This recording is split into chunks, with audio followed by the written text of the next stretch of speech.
The American Revolution. 13 colonies successfully begin to remove the shackles of the British Empire. They attempt to spread the Revolutionary War to Britain's remaining North American colonies. However, during a snowstorm on the 31st of December 1775, at the Battle of Quebec, American revolutionaries would be pushed back and repelled from Britain's remaining North American colonies. Instead, Canadian independence occurred progressively over the coming 200 years. The questions are how and why. After the Revolutionary War, Britain's remaining North American colonies, which would eventually evolve to become Canada, had remained loyal, and merged to form Upper and Lower Canada in 1791. However, this loyalty was not absolute. Sympathies were still held with the American cause, and the prospect of responsible government had evolved to become a topic of conversation.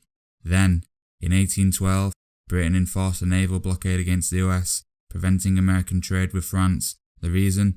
Britain was at war with Napoleonic France. The result?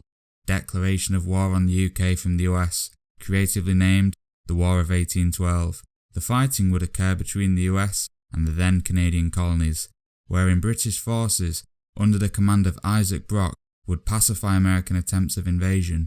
The war would reinforce the Canadian colonies' allegiance to Britain and promote anti-American sentiment. Nevertheless, the Canadian colonies still longed for some autonomy, a degree of responsible government. This was shown by two short-lived Canadian rebellions in 1837 and 1838, both of which originated from a desire for political reform and democratic advancement. Whilst the rebellions were suppressed, the British had learnt a valuable lesson. The then Governor-General of British North America, Lord Durham, knew that if political reform wasn't implemented, that the British Empire risked the eventual loss of its North American colonies. He therefore published the Durham Report, proposing that 1. Democratic reform be implemented, and 2. That the then Upper and Lower Canada be merged. Whilst Upper and Lower Canada were merged with immediate effect through the passage of an Act of Union, the delegation of democratic reform was considered radical and only occurred in 1848 through granting responsible government. Responsible government soon followed over the coming years for separate colonies, these being Prince Edward Island, New Brunswick and Newfoundland. Thereafter, in 1867, owing to a desire to economically modernise, increase interprovincial trade and bolster itself against the growing United States, the North American colonies underwent confederation, forming the political unit of modern-day Canada, with its first parliamentary Prime Minister, John Macdonald. Whilst historians consider this to be the birth of modern nationhood, Canada's foreign policy would still be controlled by Britain. The following 40 years would see huge growth for the British Empire, and Canada was expected to contribute towards this growth. It did so enthusiastically and voluntarily in Africa through the Boer War in 1899, albeit support was not so apparent among French Canadians, as they could see the Boers' situation as being similar to their own. 15 years later, Canada's political subservience to the UK would be highlighted when, upon the UK's declaration of war in World War I, Canada would be automatically taken to be at war with Germany. Throughout the Great War, Canadian sacrifices at battles such as Vimy Ridge served to embolden Canadian national spirit. This was exemplified in 1919 when Canada signed the Treaty of Versailles separately to Britain, signifying Canada's national status. In the 1920s, the then Prime Minister, William Mackenzie King, pushed for greater Canadian autonomy. This resulted in the 1926 Balfour Declaration from Britain, which stated that Canada was an autonomous community in the British Empire, in no way subordinate to the United Kingdom. Canada then showed its national status by issuing its first ambassador to the United States in 1927.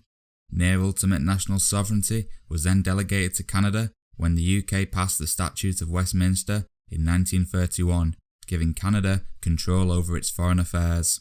Canada would showcase this control when Britain declared war on Nazi Germany in 1939, where at the start of World War I, Canada had been taken into war by Britain. At the start of World War II, Canada was not taken into war by Britain. Instead, Canada declared war on Nazi Germany 1 week after Britain, asserting its position as a sovereign nation in its own right. Wartime industrialisation and exportation gave Canada an economic boom, and it evolved to have one of the world's largest navies. it had wholly evolved to become a power in its own right. In the post-war years, Britain's attempts at maintaining its empire through the Suez Canal crisis and Malayan emergency would not be supported by Canada, and in 1965, Canada would adopt the maple leaf flag. Canada further drifted from Britain as the UK attempted to join the predecessor to the European Union, the EEC, albeit the then PM, John Diefenbaker, felt that this was a betrayal of Canadian trade. Instead, Canada looked to its southerly neighbour, the United States. The final transfer of power came in 1982 when Britain passed the Canada Act, giving Canada the power to amend its own constitution. Today, whilst Canada shares the same queen as Britain, it should be noted that they are legally separate monarchs. And that is a short summary of how Canada went from a political concept to a political unit.